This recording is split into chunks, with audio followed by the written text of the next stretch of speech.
What is up, all National Wrestling Shooters members and viewers? This is Scott Kisegaro, the owner and chairman of the National Wrestling Shooters, and today I'm going to give you my Raw and Smackdown review.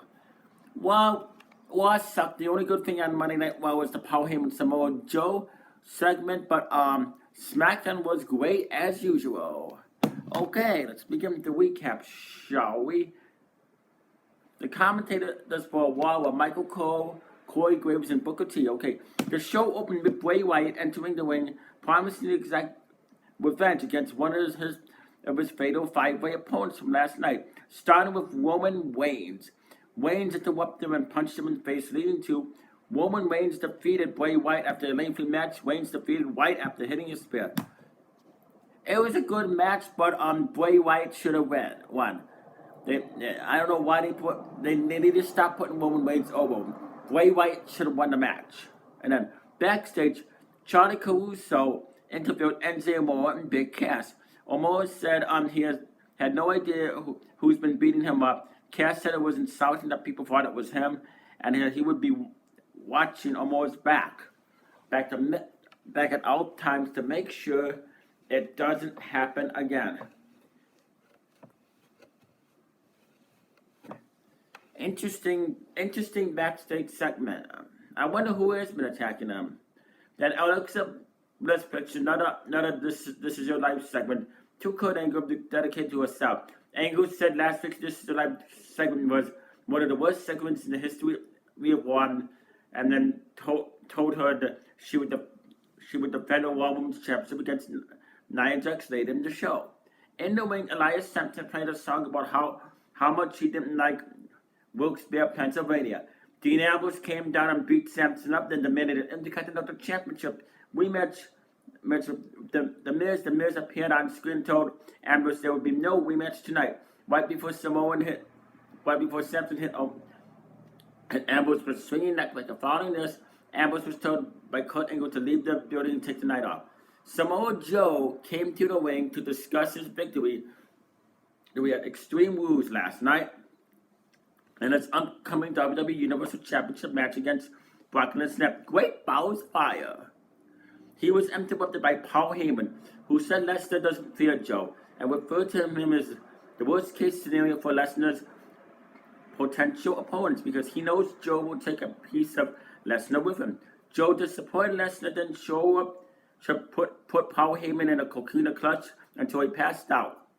That was an awesome segment. Samoa Joe cut one hell of a promo. Paul Heyman cut one hell of a promo.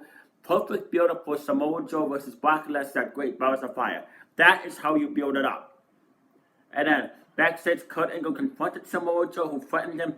Seth Rollins stepped in and challenged him to a match later in the show. Interesting. And then Sheamus and Cesaro defeated Heath Slater and Rhino. Sheamus pinned Slater following a bro kick. After the match, Sheamus and Cesaro ran down the Hardy Boys. This match was okay. And then backstage, TJ Perkins confronted Neville and demanded his cruiserweight title shot. Neville said if he beats Mustafa Ali, he would talk to Kurt Angle and go to arrange it. Then TJ Perkins defeated Mustafa Ali. TJP blocked Ali's invented foot splash and connected with a detonation kick for the win. Following the match, Neville came out and beat down TJ Perkins, informing him that he'd get his title match at 205 Live on tomorrow night. Interesting. It was a decent match, and Goldust cut another promo about how he doesn't like R-Truth anymore. Good promo from Goldust, but this match, I don't think it's going to be interesting. And then, backstage, Alexa Bliss tried to convince Sasha Banks, Dana Brooke, and Mickie James to unite with her to defeat Nia Jax. They all declined. Kurt Angle pulled Corey Graves out of the broadcast, but they're showing the more mysterious text. Backstage, he was asked what the texts were about, and it said it was a private matter before leaving the building. Dean Ambrose then snuck back in. The Revival were also spotted in the background. What is going on between Corey Graves and Kurt Angle? What is this mysterious text?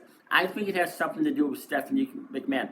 That's what I said last week, and that's what I'm going to say again this week. It definitely has something to do with Stephanie McMahon. I think.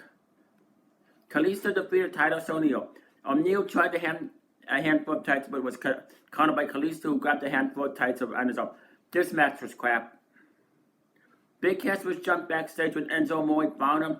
Cass said nothing but handed him a metal chain necklace, presumably taking off the attacker. And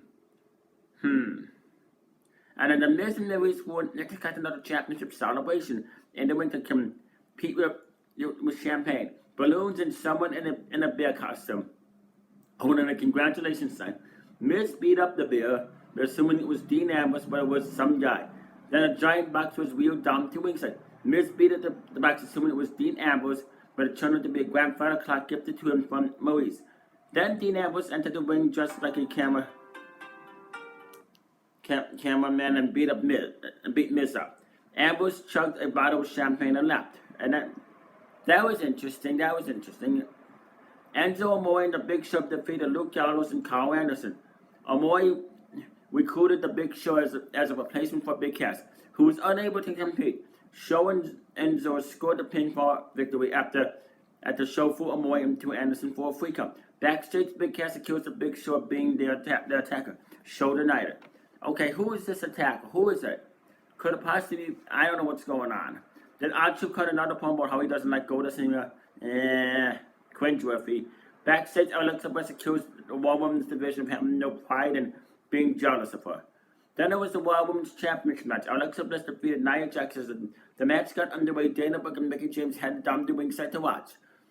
Bliss then attacked both of them, causing them to hit her back, leading to a disqualification victory. After the match, Nia Jax attacked all three women and left James and Brooke laying as Bliss escaped.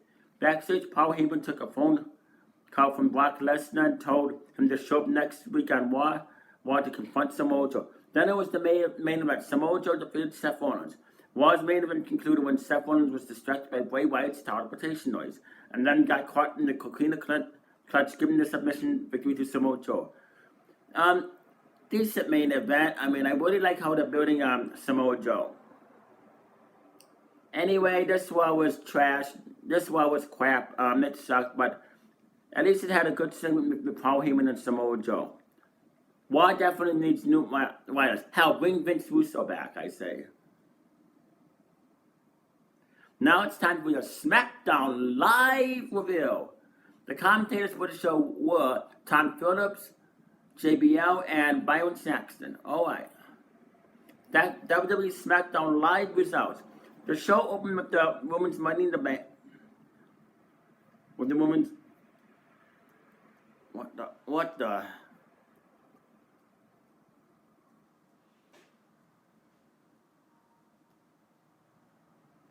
Okay.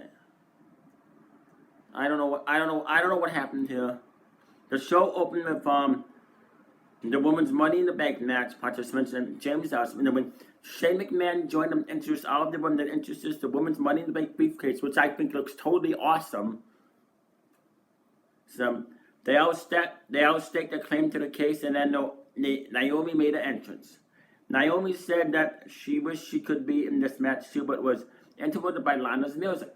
As Lana made a SmackDown Live debut, Lana asked for a spot in the ladder match, and Naomi called her out, saying that she's never beaten anyone. Lana said she can beat Naomi, but Shane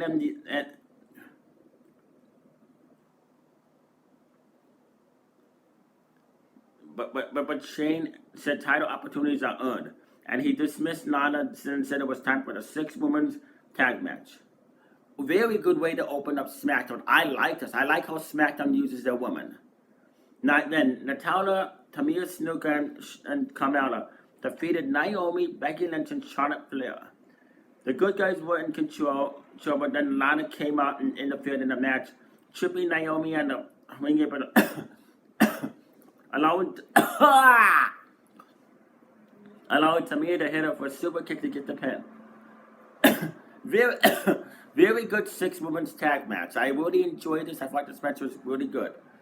Then backstage, Mojo Rawley reminded Shane McMahon that he's been winding the bench pretty much ever since he won the Andre the Giant Memorial Battle Royal, and said all he wants is an opportunity. He said he's the only man who has beaten Jinder Mahal since Mahal came to SmackDown. Shane said he will ever have a chance to earn his way into the Money in the Bank if he can beat Mahal in a non-title match. Match number 2. AJ Styles defeated Dolph Ziggler. Styles was able to hit the Styles Clash to get the pin to even the score with Ziggler. Really good match. Glad AJ Styles won this time. Then Breezango's latest Fast and Furious was crashed by the New Day, who offered Breezango want them in exchange for inside dirt on their Money in the Bank opponents, the Usos. Ginger Mahal defeated Mojo Rawley. The Singh brothers got involved, and at a short time later, Mahal was able to hit the Collis and get the pin. After the match, Mahal cut a promo about how he will retain his championship at Money in the Bank. Decent match and good promo from Ginger Mahal.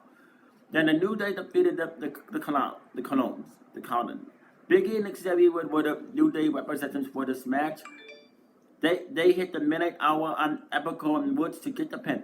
After the match, the Usos prepared to run down the New Day.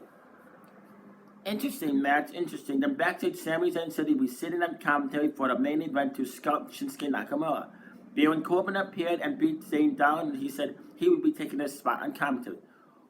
Great backstage segment. I really like Baron Corbin as a heel. He is definitely a beast. Then Naomi went to Shane McMahon and demanded a match against Lana at Money in the Bank, even offering to put a title on the line. Now that I'm looking forward to. I was really hoping that Lana would be added to the Money in the Bank women's match, but this is good. I still think she should have been added to the Money in the Bank women's ladder match, but this is good. Hopefully, I would personally like to see Lana win. But I still think that Naomi should hold a women's championship longer. Then Shinsuke Nakamura defeated Kevin Owens. This was a non-title match. Nakamura won via pinfall after hitting the Kinshasa. After the match, Baron Corbin got in the ring and hit the end of days on Nakamura. Really good main event. Good Smackdown. Smackdown was great. Smackdown gets an A+ in my opinion. Smackdown kills Raw once again as usual. Raw sucked and Smackdown ruled. Anyway, comment down below in the comment section. Tell me what you thought about Smackdown. Then, subscribe. You know who to subscribe to. Live long and prosper and peace out. You stay classy. And you stay classy.